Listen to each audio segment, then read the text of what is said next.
अस्सलाम वालेकुम नाज़रीन, एक बार फिर तो टीम फुल की तरफों थोड़ी खिदमत में हाजिर हैं। तो उस्ताद जी अज से करने जाए बादू सारे काम, तो आइए बगैर किसी देरी के सीधा जाके बचते हैं अपनी वर्कशॉप में। वर्कशॉप बोले तो अपने गराज में, जहाँ पे हम गाड़ियाँ खोल खाल के रख देते हैं। तो आइए बगैर किसी देरी के सीधी एंट्री मारते हैं इन अब्बा जी की HRV 16 की average and chill IEC for you, और अपनी मंजिल की तरफ परवाज करते हैं। सबसे पहले हमेशा की तरह खुजा सिम पुत्र होशिया की हो गया। हेलो ना भाई, रिमोट से खोल के चेक करते हैं। पुत्र होशिया ना भाई, लाल बत्ती नहीं जा रही इसकी, लगता हमारे सेल मुक गए हैं। हम अंदर से दूसरी चाबी ले आए हैं। अब चेक करते हैं उस्ताद जी कि हमारा बुआ खुलता है कि कोई नहीं। हाँ जी, fresh keyless entry for you. गड़ी दे उस्ताद जी से हो गए। एक तो मुझे समझ नहीं आती, माली साहब का कद मेरे से ज़्यादा है, लेकिन फिर भी सीट ऐसे आए करते हैं जैसे कद 4 फुट 2 इंच हो। अब सीट पीछे करें। Fresh start for you. Petrol की सूरत हाल हैं तो उस्ताद जी पेट्रोल नीश्ता। आजकल आपका भरा कंगला लाइफस्टाइल एंजॉय कर रहा है। जेबें आजकल मेरी बिल्कुल वेली हैं। ये देखो कितने पैसे होने अंदर, 20 10 एक 100 का नोट है, बाकी 10 10 और 20 वाले हैं। आज की वीडियो में मैं आप लोगों को बताऊंगा कि कैसे आप 300 रुपए से 1 लाख कमा सकते हैं। इस स्कीम के लिए आपको टोटल 2 चीजें चाहिए। सबसे पहले जेब में 300 रुपए और एक सेट ओरिजिनल RPF 1 RS का। आपने करना क्या है, जाकर हिम सेल कर देने हैं और आपके 300 रुपए 1,300,000 में कन्वर्ट हो जाएंगे। अब उस्ताद जी अगर मजाक से हट के बात की जाए तो नहायत दुख के साथ आप तमाम लोगों को बताना चाहूंगा कि हमने कालिया साहब के लिए जो ओरिजिनल RPF 1 RS खरीदे थे उनको हम सेल कर रहे हैं। Because I need cash for some ash. आजकल अपनी जेबें बिल्कुल वेली हैं। रिम्स को बेच के जो पैसे आएंगे उनके हम करेंगे 3 हिस्से। पहला हिस्सा छोटे साहब का, दूसरा कालिया साहब का और तीसरा अपसी ब्लैक का। खुद तो हम शवारमा खा के गुजारा कर लेंगे। उस्ताद जी टेंशन की कोई बात नहीं, बड़े बड़े शहरों में छोटी छोटी बातें होती रहती हैं। अल्लाह ताला ने हमें पहले भी तौफीक दी थी इन रिम्स को खरीदने की, इंशाल्लाह अल्लाह फिर देगा। ये रिम्स ओरिजिनल एनकाई RPF 1 RS हैं। एनकाई RPF 1 का अपग्रेडेड मॉडल, 15 इंच 7 जेज चौड़ाई, ओरिजिनल सेंटर कैप्स और साथ में लोहे वाली नोजलें। आज उस्ताद जी हम फुल टाइम खतरों के खिलाड़ी बन गए हैं। हमारे पास यहाँ पे पेट्रोल के 3 पॉइंट्स मौजूद हैं और इन 3 पॉइंट्स में हमने बरकी रोड से खांगरू तक पहुंचना है, क्योंकि इस वक्त हमारी जेब में सिर्फ 300 रुपए हैं और 300 के पेट्रोल में इस गाड़ी को महंगा फर्क नहीं पड़ता। वैसे उस्ताद जी मुझे अब्बा जी की HRV से पूरी उम्मीद है कि ये गाड़ी हमें निराश नहीं करेगी। हम सही सलामत बरकी रोड से खांगरू तक पहुंच जाएंगे पेट्रोल के 3 पॉइंट्स में। हम पेट्रोल के 2 पॉइंट्स के साथ रिजर्व की बत्ती बाले बगैर तकरीबन पहुंच चुके हैं खांकरू पे लाजिमा फ्रेंड कॉल। और आप में से बहुत सारे लोग पूछते हैं कि हाजी साहब आप हर वक्त अब्बा जी की HRV क्यों चलाते हैं, आप अपनी बाकी गाड़ियां क्यों नहीं चलाते हैं? क्योंकि सिर्फ अब्बा जी की HRV हमें मुयसर करती है 17.4 की average with chill IEC for you. जितना पेट्रोल आज अब्बा जी की HRV में था, सेम इतना पेट्रोल मेरी किसी और गाड़ी में होता तो गली के नुक्कर में पहुंचते साथ ही उसने बंद हो जाना था। और इसी वजह से कहते हैं कि हर माँ का भरोसा अब्बा जी की HRV विद 16 की average and chill IEC for you. आज खान क्रू आते हुए हम छोटे साहब का OBD2 डिजिटल डिस्प्ले भी अपने साथ ले आए थे, जिसको हमने मीटर की जगह फिट करना है। बाकी अंदर जाके देखते हैं कि क्या मामला है। इस वक्त छोटे साहब के बॉडी पैनल्स और बाकी चीजों की फिटिंग की जा रही है। उसके अलावा छोटे साहब की जो ब्रेक लाइंस थी उनको भी हमने काट के छोटा कर दिया। अब छोटे साहब की ब्रेक लाइंस पहले की निस्बत काफी सोनी लग रही है। आज हमने गाड़ी का बोनट और दोनों फेंडर भी फिट कर देने हैं। इस वक्त गाड़ी की ब्रेक ब्लीडिंग की जा रही है, फुल ब्रेक पेडल नाप के। उसके अलावा नहायत दुख के साथ आप तमाम लोगों को बताना चाहूंगा कि इस टैंकी के लिए हमें शिकंजा नहीं लगा। तो अब इस टैंकी के शिकंजे के लिए हमें कोई कस्टम अल्टरेशन करनी पड़ेगी। छोटे साहब की जैमन टैंकी हमने उतार दी है। ये उस्ताद जी कार्बोरेटर इंजन की टैंकी है, जिसमें सिर्फ फ्यूल गेज की जगह होती है। EFI टैंकी की तरह इसमें लैदा से फ्यूल पंप की जगह नहीं, जिसकी वजह से हम इस टैंकी को चेंज कर रहे हैं। और अगर हम छोटे साहब की टैंकी के अंदर झांकी मारें तो आप लोग देख सकते हैं अंदर फुल टाइम जंगो जंग लाइफस्टाइल है। इस वक्त टैंकी में से पेट्रोल की जगह जंग बाहर आ रहा है। छोटे साहब के साथ साथ यहाँ पे रस्टी के काम भी जोरों शोर से जारी हैं। इस वक्त हमने गाड़ी के ब्रेक कैलिपर खोले हुए हैं, क्योंकि पुराने कैलिपर जाम हो गए थे। रस्टी के लिए हमने बिलालगंज से काबली कैलिपर्स मंगाए हुए हैं। एक बार वो आ जाए फिर वो गाड़ी में फिट करते हैं। गाड़ी के बैक स्प्रिंग्स भी हमने चेंज कर दिए हैं और साथ में बैक शॉक्स भी। उसके अलावा रस्टी के तवे का एक नट खुल गया है, दूसरा हमें लेके बैठ गया, इसका मुंह स्लिप हो गया। तो इस बोल्ट को हम राजा जी डिडेंटर से गर्म करवा के बाहर निकाल देंगे। रस्टी का तवा खोलने के बाद हम इसको भेजेंगे टूल लगने के लिए, क्योंकि रस्टी के तवे जंग से फुल टाइम लथपथ हुए हुए हैं, तो जंग को हमने खत्म कराना है। बोल्ट गर्म करके तवा हमने खोल दिया और तवे की हालत चेक करें आप लोग। ओए ओए ओए, इसकी उम्र पूरी हो गई है, बहुत जल्द हमें ये तवा चेंज कराना पड़ेगा। रस्टी का जितना भी सस्पेंशन का सामान था हमने फुल फ्रेश करके गाड़ी में वापस फिट कर दिया। अब बस गाड़ी में इसका ब्रांड न्यू ECU फिट करना है and we are good to go. क्योंकि पहले हमने रस्टी में मियां अनुमान उस मोड़ा जी का के ट्यूनर फिट किया हुआ था, वो हमने मोटे को वापस कर दिया है, तो इस वक्त हमें नई ECU की सख्त जरूरत दरकार है। अभी हम वक्ती तौर पे गाड़ी का जैमन ECU फ्लैश करवा के गाड़ी को फिट कर देंगे, बाद में कोई के ट्यूनर या के प्रो फिट कर देंगे। अभी हमारा सिर्फ एक ही मकसद है, इस गाड़ी को जल्द से जल्द ऑन रोड करना। जितनी देर रस्टी और छोटे साहब के काम शाम हो रहे हैं, आप लोगों को छोटे साहब के डिजिटल डैश का गेड़ा करवाता हूँ। ए चक्र उस्ताद जी, जदीद टेक्नोलॉजी पे मुश्तमिल OBD2 डिजिटल डैश। इस डिजिटल डैश को अपनी गाड़ी में लगाना वेरी इजी। मीटर के साथ आपको एक तार मिलती है, जिसकी एक साइड आपके मीटर में लगती है और दूसरी साइड आपकी OBD2 पोर्ट में। OBD2 पोर्ट आपके डैशबोर्ड के नीचे होती है, जैसे HRV की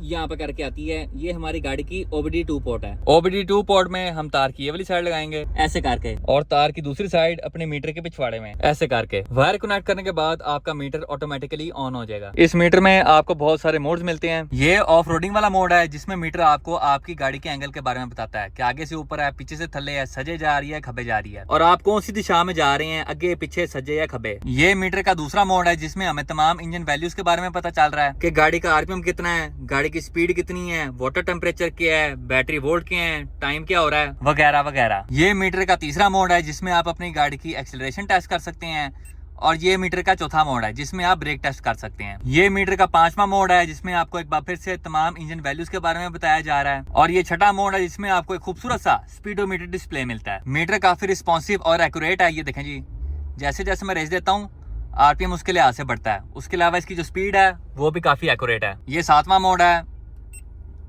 और ये आठवां मोड है। ये वाला मुझे सबसे ज्यादा पसंद है। इसमें तमाम चीजें हमें एक साथ शो हो रही हैं कि गाड़ी का टेम्परेचर क्या है, बैटरी वोल्ट्स कितने हैं, RPM क्या है, स्पीड क्या है, हम नॉर्थ जा रहे हैं, साउथ जा रहे हैं, एक एक चीज यहाँ पे शो होती है। और एक बात आप लोगों को पहले ही बता दूं कि ये मीटर सिर्फ और सिर्फ OBD2 गाड़ियों के साथ सही काम करता है। OBD0 पुरानी गाड़ियों में ये मीटर काम ही नहीं करता, और OBD1 गाड़ियों में ये अपनी आधी वैल्यूज गैप कर देता है। लाजिमा फ्रेंड, एक गलती दसो, टैंकी तो हम चुके ले आए हैं, अब शिकंजा नहीं मिल रहा। यार शिकंजा अल्ट्रेशन करना पड़ेगा दोस्तों। इसमें मसला पता है क्या, हमें रिटर्न देनी है बीच में। ठीक है, पाइप हमें एक चाहिए। शिकंजा अपने पास मिला, ये है किसी जापानी गाड़ी का है, होंडा का। ठीक है, अब मैं सोच रहा हूँ इसकी हमने लेंथ नापी है, ये देखो नापो जी। ये लेंथ है। ठीक है, पंपला की इतनी लेंथ आती है, तो लेंथ हमारी पूरी है। अब सुबह बिलालगंज करेंगे फ़ोन, उसे ये कहेंगे कि भाई साइज़ यही हो, ठीक है, और कोशिश करो कि इसकी विथ कम हो, विथ मतलब चौड़ाई कम हो। ठीक है, ये रिटर्न जो वो अंदर ही हो, तो मुकम्मल मंगवाएंगे। और ये स्पॉटर से काट के ना, ये देख रहे हैं, ये ठीक है, ये साइड एंड से उतरवा के इस तरह का लोहे का कड़ा बनवाएंगे। ठीक है, सेम कड़े के ऊपर जैसे ये फिटिंग देख रहे हैं, इस तरह की फिटिंग होगी, उसमें कराएंगे हम नट वेल्डिंग। ओके, पूरा कड़ा अपनी कोले के अंदर बैठ जाएगा। नाजरीन, हमारे साथ यहाँ पे पीपा स्क्वाड के 2 अदद मेंबर्स मौजूद हैं। सबसे पहले शेरी किंग फ्रॉम फुरके गराज, और साथ में जैन डॉगडी। सुनावे पुत्र, पीपा कहाँ है तेरा? मेरा बड़ा पीपा स्टार्ट हो गया। कौन सा बड़ा पीपा स्टार्ट हो गया है? तेरा आज स्टार्ट हो गया। उसको छोड़, तू छोटे पीपे के बारे में बता। मेरे से पहले खरीदी थी तूने। यार सबको पता है भाई, उसकी वायरिंग बिछ गई है। 5 महीने से बिछ ही रही है इसकी वायरिंग, बिछ गई है यार वायरिंग उसकी हुई पड़ी है। हाँ। बस उसको डेंटिंग पेंटिंग रहता है। अब वो डेंटिंग पेंटिंग हमेशा कोई ना कोई गाड़ी आई थी, तो अभी भी मेरे पास ईद से पहले 4 गाड़ियां मैंने पेंट करके निकाली। नहीं, अब कौन सी गाड़ी आ गई? उसकी गाड़ी तो चल फिर रही है भाई। उसकी गाड़ी मेरी गाड़ी की है यार, ये कौन तुम सी लोग गाड़ी नहीं तेरी? तैयार कर कौन सी सकते। गाड़ी? डैनी की बात हो रही है। डैनी में TP सेंसर मेरी गाड़ी का लगा हुआ है, बैटरी उसमें 88 की है, तो ये तो पूरी तो इसने भी नहीं की अभी तक। तुझे कहाँ से स्पॉन्सर मिल रहे हैं? तुझे कहाँ से स्पॉन्सर मिली जा रहे हैं? मेरा दोस्त है बड़ा अच्छा भाई। अब उसकी FX स्टार्ट हो गई ना, तो अब अच्छा ही करके हाँ जी। बताते नहीं है सबसे पहले। तू बता भाई, पीपा कब बाहर निकाल रहा है ये बता।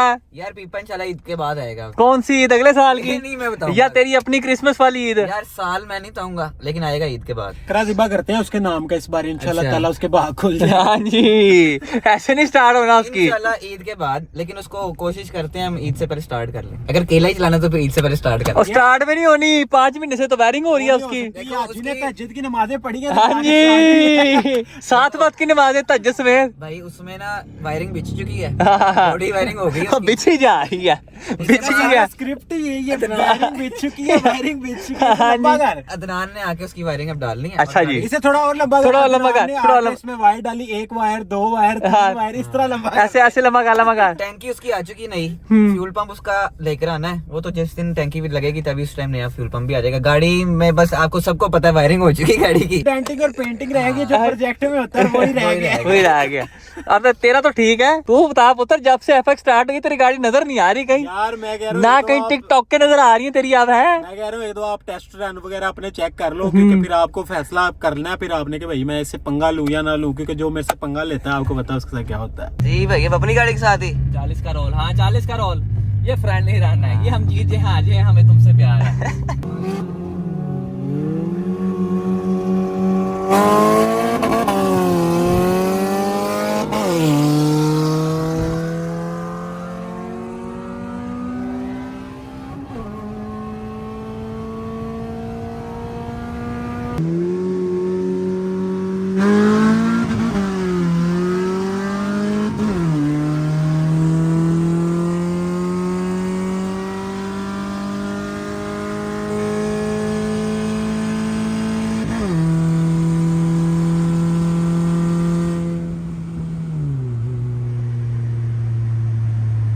ये तेरी जो हुई ना थोड़ी बहुत शेर तो फ्रोन की ना गुची रखी है, ये गैप कर दी नहीं मैंने। चल आप भाई रेस हो जाए, जब मर्जी जो हारा टिंड होगी उसकी टिंड होगी एफएक्स के साथ आपको। लेकिन ऊपर ये एक बात, टीपी अपना अपना टीवी अपना टीपी से हट के मैंने ना इसे बोला था कि भाई मैं तेरी वो ईएफ के साथ नहीं कर रहा, इधर लेकिन अगर तूने एफएक्स के साथ करनी है ओपन चैलेंज जब मर्जी आ तुझे जाओ मैं आप। वैसे ये तब का यही कही जा रहा है, open challenge open challenge. EF stock issue पे ले आ तो कल्टस डैनी उस पे ले आ, एफएक्स के साथ ना कर, यार मैंने एफएक्स के साथ करनी एफएक्स है। के साथ ना कर। जब हमने गाड़ियां ली थी हमारा फैसला था कि हमने आपस में इन गाड़ियों की रेस करनी है। तो बाकी छोड़ कितनी देर हो गई तेरी मेरी दोस्ती को? चंगी बड़ी देर हो गई है। 6-7 साल से अभी तक तूने मेरे साथ कितनी रेसें की है? वादू। और सारी आ रहा ना अभी तक, इसलिए तुझे बता रहा है, इसीलिए तुझे बता रहा है अच्छा नहीं कि एफएस के साथ ना करी। डर भी रहा है। नहीं कौन सा जीता तू आज तक बता? 88 टॉप पे निकलती थी जब 2cc था, उसमें याद कर। किसके साथ है? माइल की रेस होती है, ये टॉप का है। क्या करना और मैं चपेड़ मारी इधर से तुझे। अबे हमारी गाड़ी ऐसे निकली थी, याद कर वो संडे का क्रूज। उसके अंदर भी देख पीछे से ऐसे पकड़ी थी 180 लॉक ना, तो तुझे मैं पाड़ के निकल जाना था।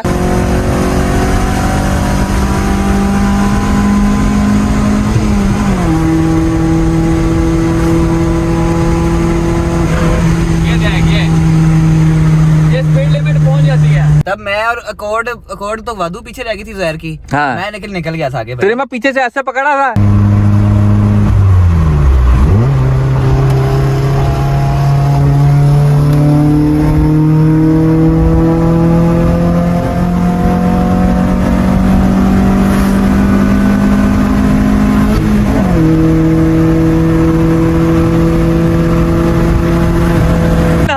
साथ आप लोगों को बताना पड़ रहा है कि हमारी जो गाड़ी है वो F22 इश्यू पे 180 पे लॉक है, उससे ऊपर नहीं जाती। ओए वो ईवो के साथ एंड तक मैं ही गया था। ईवो के साथ मैं कब यार, चेक मुझे की थी? सिर्फ वो इतना संडे बता, क्रूज को ईवो थी हमारे तू इसकी गाड़ी के साथ चेक नहीं करेगा अपना पीपा? करूंगा। तो फिर मुझे ओ इसकी तो वायरिंग बिछ रही है, इसकी तो वायरिंग बिछ रही है। लेकिन एक प्यार है, और मुझे चीज, डरा एक रहा है। और चीज डरा थोड़ी रहा हूँ मैं, तो आगे इज्जत रख रहा हूँ। लो उस्ताद जी, कालिया साहब के ओरिजिनल RPF 1 RS हमने सेल कर दिए हैं, पैसे हमारे जेब में आ गए हैं। सबसे पहले जाके गाड़ी में पेट्रोल डलवाते हैं। आज ते उस्ताद जी गड्डी भी गाना काट रही होनी कि पैसे तेरे कोल नहीं, मैनू वखरा पैसा बिठाया। चेक करो उस्ताद जी 5000 दा फ्रेश पेट्रोल फॉर यू। अब इससे पहले कि आप में से कोई बंदा सोचे कि हाजी ने लाख रुपए की रिम भेजनी है, अब तो हाजी के पास पैसा ही पैसा, डॉलर ही डॉलर हो गया है, तो आपने टेंशन बिल्कुल नहीं लेनी। मैं आपको अभी 2 मिनट के अंदर आधे से ज्यादा पैसा गाड़ी पे लगा के दिखाता हूँ। शुरुआत हम करते हैं छोटे साहब के साथ। तो हमने लैंड परफॉर्मेंस टायर से छोटे साहब के लिए 2 अदद अनकाई RPF 1 और खरीद ली है 14 इंच की बेच इन 20,000 रुपीज। छोटे साहब के फ्रंट वाले दोनों RPF 1 हमें 15,000 के मिले थे और बैक वाले दोनों 20,000 के, क्योंकि महंगाई हो गई है। बैक के दोनों RPF 1 लेने के बाद हमें उनके लिए टायर्स भी लेने पड़ेंगे, क्योंकि मेरे पास सिर्फ 15 और 17 इंच के टायर्स पड़े हुए हैं, 14 इंच के नहीं। तो टायर्स हमारे 15 से 20,000 के आएंगे। टोटल कितने हो गए? 40,000। उसके बाद आप लोगों को याद होगा अभी कुछ दिन पहले मैं आप लोगों को बता रहा था कि मैं कालिया साहब के लिए नई बैटरी लेके आया हूँ। उसके बाद हमने हब्शी ब्लैक और छोटे साहब के लिए भी नई बैटरी लेनी है। तो एक बैटरी हमें मिलेगी 13,500 की, 2 बैटरियां कितने की होगी? 27,000 की। 40,000 के रिम टायर हो गए, 27,000 की बैटरी, टोटल कितने हो गए? 67,000। उसके बाद आप लोगों को याद होगा कि अभी हम 2 दिन पहले छोटे साहब के लिए इत्तेफाक ऑटो से मेरान EFI की टैंकी और साथ में उसकी फ्यूल गेज लेके आए थे। वो पैसे हमने अभी तक दिए नहीं है, वो भी पे करने हैं। 6,600 की टैंकी थी और 900 रुपए की फ्यूल गेज, टोटल कितने हो गए 74,500 रुपीज। उसके बाद कल हमने छोटे साहब के लिए फ्यूल पंप मंगाना है शिकंजे समेत, वो है 6,000 रुपए का, कितने हो गए 80,500। उसके अलावा अभी हमने HRV में फ्रेश 5,000 का पेट्रोल डलवाया, कितने हो गए 85,500 रुपीज। पीछे कितने पैसे रह गए 14,500। ये पैसे हमारी एक दिन की मार है, ये तो ऐसे खत्म होंगे जैसे स्वाब का काम। और यही वो वजह है जिसकी वजह से मैं खुद 200 वाले शवारमा खाता हूँ, क्योंकि बाकी पैसा गाड़ियों पे लग जाता है। वैसे उस्ताद जी आपस की बात है, अभी हम 200 का शवारमा और 100 के फ्राइज ही खाने जा रहे हैं। हम अपनी गाड़ी का जो सामान बेचते हैं सिर्फ और सिर्फ मजबूरी के तहत बेचते हैं, वरना उस्ताद जी अगला बंदा भावे सामने लम्हा पै जाए, मैं अपनी गाड़ी का सामान ही बेचता। लेकिन उस्ताद जी कोई गल नहीं, अल्लाह और देगा। अभी फिलहाल जाके खाना खाते हैं, क्योंकि आज मैं तकरीबन कोई 3 या 4 बजे खाने के गया था। इस वक्त रात के 1:13 हो गए हैं और तब से लेके अब तक कुछ नहीं खाया। वैसे खान क्रूज से वापसी पे हम छोटे साहब का रेडिएटर अपने साथ ले थे। कल हमने रेडिएटर लेके जाना है कुर्बान भाई के पास और उसके ढक्कन वाला मुंह छोटा कराना है, क्योंकि वो इस वक्त हमारे बॉन्ड के साथ चुमिया कर रहा है। हम एक बार फिर से पहुंच चुके हैं कराची के मशहूर मदीना बर्गर पॉइंट। अब 200 का शवारमा और 100 के फ्राइज खाते हैं with free extra mayo, vada shawarma and crispy fries for you. बेटा आपने गुस्सा बिल्कुल नहीं करना, आपके लिए इंशाल्लाह 1-2 दिन तक ड्राई बैटरी आ रही है 70L वाली, खूबसूरत करके। अभी आप सुकून से सो जाएं। अब उस्ताद जी हम देखेंगे स्पंज बॉब स्क्वायर पैंट्स अपने 100 के फ्राइज खाते हुए, सुकून दे एंड मजेदार जिंदगी। दिन नंबर 2 एक बार फेर तो टीम 4 की तरफों थोड़े के मछे हाजने, और आज आपका भरा उठ चुका है सुबह सवेरे अर्ली इन द मॉर्निंग, और अभी हम जा रहे हैं कुर्बान भाई के पास छोटे साहब का रेडिएटर सेटमेंट करवाने। हम पहुंच चुके हैं कुर्बान रेडिएटर मॉडल टाउन।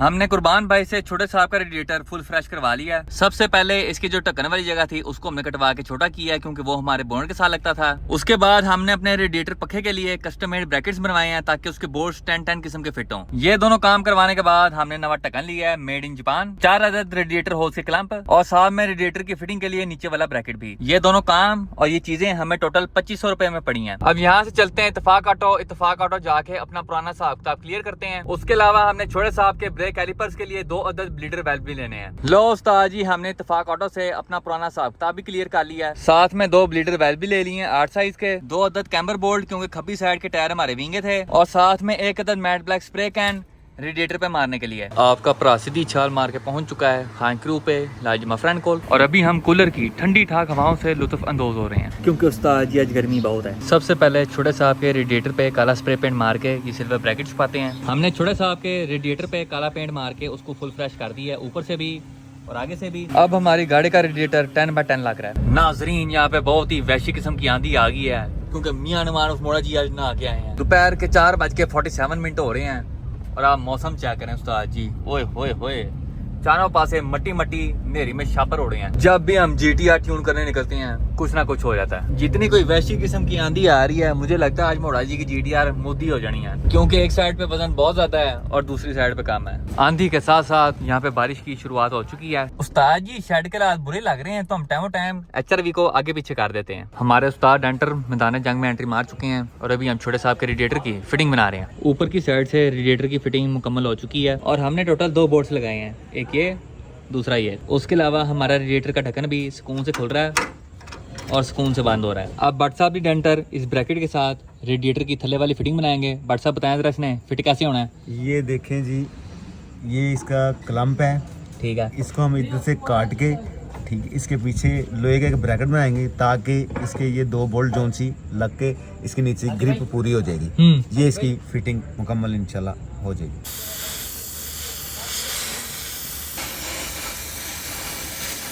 नीचे वाले ब्रैकेट की हमने अपने लिहाज से सारी अल्ट्रेशन कर दी है। अब छोटे साहब का रेडिएटर खोल के नीचे वाले ब्रैकेट को पक्का करते हैं। गाड़ी का रेडिएटर खोलना वेरी इजी, हमने पट्टी के 4 बोल्ट्स खोलने हैं और पट्टी समेत हमारा रेडिएटर बाहर आ जाएगा। चेक करो उस्ताद जी, डायरेक्ट सिस्टम।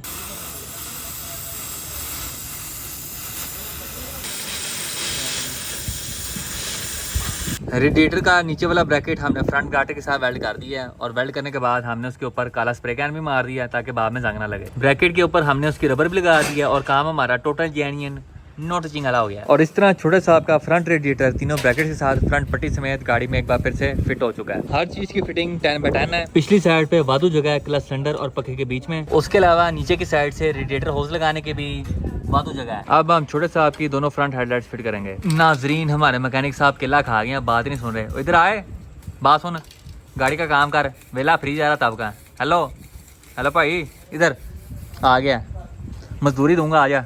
मजदूरी सुन के आ गया। पता नहीं कौन से कीचड़ में लेटियाँ मारता रहता है, गंदा होया हुआ सारा। गंदे बच्चे कहाँ वेलियाँ मारते हैं, चल जा गाड़ी का काम कर, गाड़ी का काम कर। हेलो काम, वो गाड़ी वो खड़ी है, काम कर जाके, चल भाई, काम नहीं करना ना भाई, इसने सिर्फ लाड़ियाँ करनी है। अभी उस्ताद जी हम छोटे साहब की फ्रंट लाइटें लाभ रहे हैं, पता नहीं कहाँ गैप हो गई हैं। चंगी भली गाड़ी के अंदर रखी थी लेकिन अब लाभ नहीं रही, ना गाड़ी के अंदर है ना बाकी सामान के साथ पड़ी हुई है। ये हमारी ऑटो शील्ड है, बाकी सामान सारा यहाँ पड़ा हुआ है, लेकिन पता नहीं फ्रंट लाइटें कहाँ गैप हो गई हैं। ना इस डब्बे में है, दूसरा डब्बा उस्ताद जी हमारा ये था, वैसे इसके अंदर भी नहीं पड़ी हुई ना भाई, ये भी वेला है। बाकी गाड़ी का सामान यहाँ पे पड़ा हुआ है। ये हमारी फेंडर शीट है, गाड़ियाँ हो गई, बीच वाली पट्टी होगी, लेकिन पता नहीं फ्रंट हेड लाइटें कहाँ गए हो गई, आसमान खा गया, ज़मीन खा गई है। ये हमारा डैशबोर्ड पड़ा हुआ है, यहाँ पे भी नहीं पड़ी हुई, रखो उस्ताद जी ना, इधर भी नहीं पड़ी हुई। उसके अलावा माशाल्लाह से जो आंधी आई ना, ऐसी कोई वैसी किस्म की आई है कि उसने हमारी छत की माँ पैने कर दिया। ये देखो उस्ताद जी, छत हमारी पीछे की साइड पे गिरी है, जिसकी वजह से यहाँ पे डेंट पड़ गए हैं। देखो जी, 1 2 3, लेकिन अल्लाह का शुक्र है पिलर वगैरह बच गए हैं इसके। यहाँ पे हल्की फुल्की डेंटिंग करेंगे, ये भी ओके हो जाएगी। अभी हम वक्ती तौर पे फ्रंट लाइट से बगैर ही गाड़ी की फ्रंट ग्रिल फिट कर रहे हैं। उसके बाद इसकी जो नीचे वाली पट्टी है, इसकी हम थोड़ी बहुत अल्ट्रेशन करेंगे अपने रेडिएटर के लिहाज से।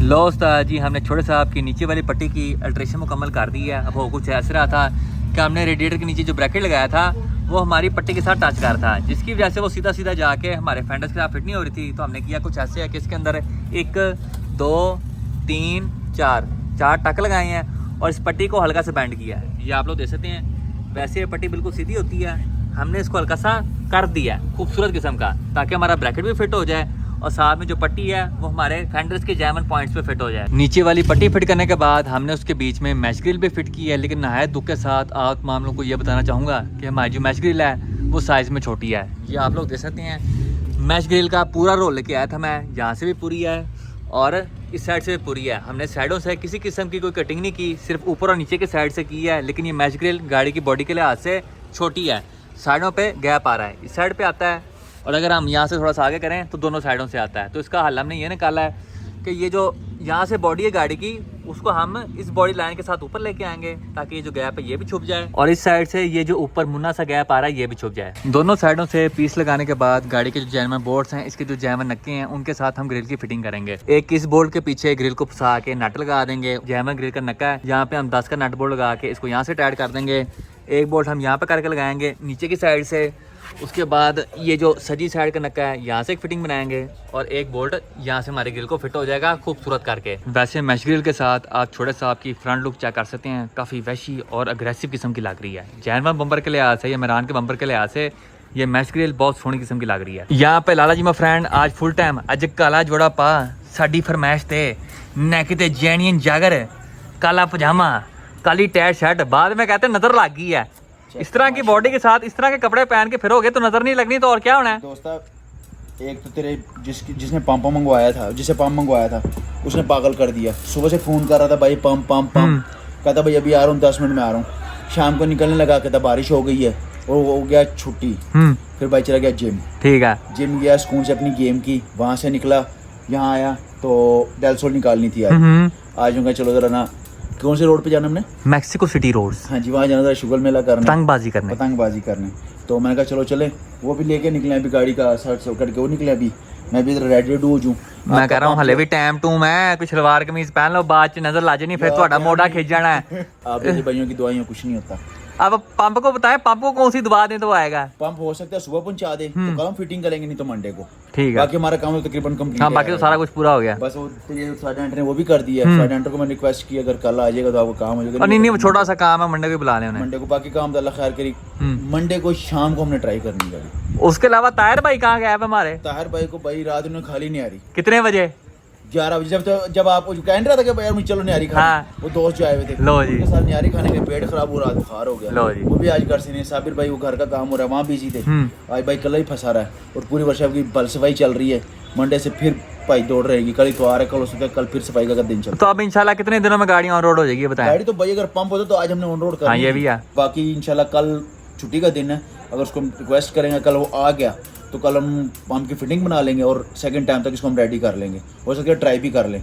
कल संडे है, हमें बहुत अच्छा टाइम मिल जाएगा, नहीं तो इंशाल्लाह मंडे वाले दिन हम पंप लगा के गाड़ी को फीलिंग शीलिंग दे के रेडी करके कल ट्राई कर देंगे। गाड़ी तो स्टार्ट है आपकी, फीलिंग ट्रैक डाल के गाड़ी स्टार्ट है आहो। आपकी, सिर्फ वो पंप चालू करना है और इंशाल्लाह गाड़ी आपकी। और डैशबोर्ड की थोड़ी सी वायरिंग रह गई स्विच वाली, वो तो ताहिर भाई करते हैं, हमारे काम से होने से पहले ताहिर भाई वायरिंग करते हैं। ये भी है। और क्या रहता है, बस यही रहता है बस मंडे को इंशाल्लाह ट्राई करते हैं और फिर निकालते हैं इसको इंशाल्लाह। इंशाल्लाह।